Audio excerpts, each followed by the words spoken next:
ممتازة. يلا يلا الله الله الله الله الله الله. هدف أول بليبروفيل. كما قلتها لكم، العناصر الوطنية قادرة على تخطي الجابون، قادرة على تخطي الجابون اليوم.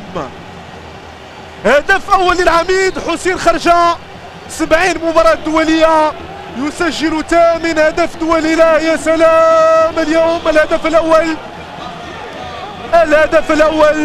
الهدف الأول يحق لكم أن تتفاعلوا بهذه الطريقة. قلت لكم أن العناصر الوطنية تتفاعل بشكل إيجابي مع الدقائق الأولى من المباراة. الروح التي يمتاز بها كل مواطن مغربي حاضر اليوم بليبروفيل. مشات كرة للمنتخب الجابوني، ما كاينش خطأ. بكري قاسما يمنح ضربة خطأ للمنتخب.